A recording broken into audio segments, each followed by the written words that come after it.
Now we continue our special series on the American military. In tonight's How We Fight report, we look at the significant changes the armed forces have made with regard to who gets to fight. Changes designed to keep up with the times. Some welcome these developments, while others fear political correctness is getting in the way of what they see as the military's primary purpose, defeating enemies on the battlefield. It's an historic moment in San Francisco. Now, it is my privilege to name the USNS Harvey Milk. Harvey Milk was a gay rights activist. And this ceremony is part of a new policy to name warships after civil rights leaders. There are critics out there who say that kind of a tipping the hat to political correctness. Anytime you do anything, you're going to get criticism. Navy Secretary Ray Mabus has named ships after civil rights leaders, such as Cesar Chavez and Medgar Evers. I think it's important for America, and I think it's important as those ships go around the world, people understand who these folks were and what our values are. I think it certainly is a break from tradition. I think we have a lot of war heroes. I think you could walk over to Arlington Cemetery and just randomly pick a name, and that would be an appropriate name for one of our warships. Secretary Mabus has the authority to do it. The naming of a ship is a symbolic act, but Mabus has brought about controversy with changes that go beyond symbolism. Scream for your life! Do not scream yet! Perhaps the biggest change in the Navy and the military in general is the greater integration of women and transgender people into our fighting forces. When we opened every combat specialty to women, we became stronger. When we ended the ban on transgender service, we became stronger. This new military has the support of many civil rights advocates. Donna Sachet is a prominent San Francisco drag queen by night, activist by day. The military has come a long way with the LGBT community in a short time. If people are not living authentic lives, that are living a secret life the entire time they're serving the military, how can they be really a full part of the team? Aaron Belkin is a noted LGBTQ scholar who helped the Pentagon devise its new policy.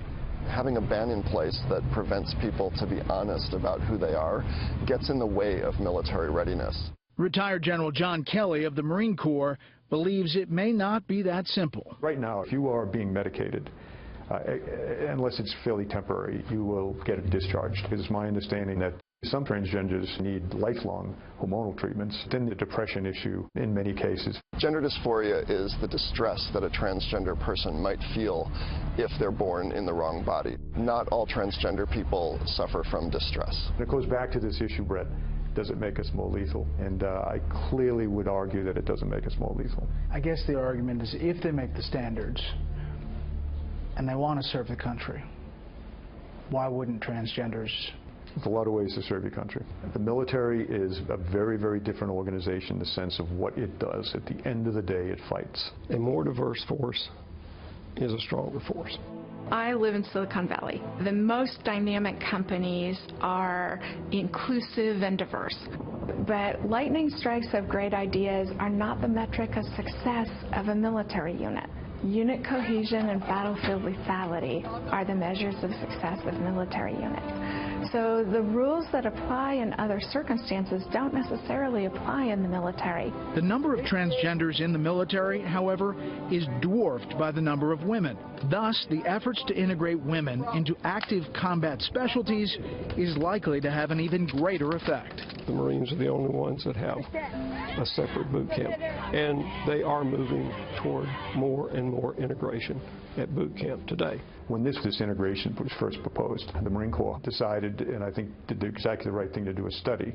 The Marines released that study last year. It found that combat units integrated with female Marines typically did not move as quickly or shoot as accurately. Women also were more than twice as likely to suffer injuries as a result of carrying heavy combat loads. But Navy Secretary Mabus rejected its findings. The problem with that study was that it measured units, and it measured averages, not individuals. Marines have never been about average. You look at individuals.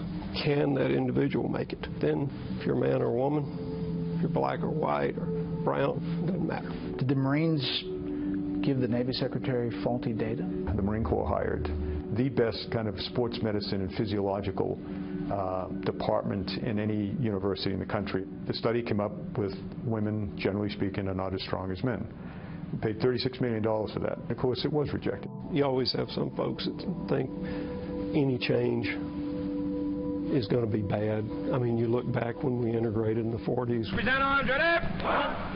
You had people saying this is going to be terrible, this is going to ruin the Marines or whatever, and it never happened. I think the desegregation example is a facile and inaccurate one, because nobody doubted that black soldiers could fight as well as white soldiers did. Moreover, you didn't have this thorny problem of sexual attraction. And then there's your average woman would have a difficult time meeting the demands of an average man in combat, which is unquestionably reducing battlefield lethality.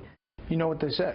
They say, General, you're part of the old school, just resistant to change. The people that are driving this have no clue what combat's about.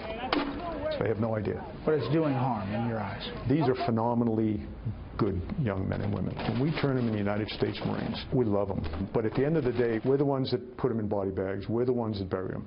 And we don't have any other agenda than to fight our nation's battles and to win with the absolute minimum casualties. We know more about this than they do. One of the things that I've got to be certain to do is be non-political in this job. I represent the United States Navy and Marine Corps. I'm going to be non-political. I'm going to do the job that the country requires.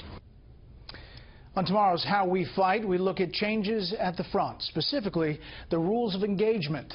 Do they work in the current war on terror?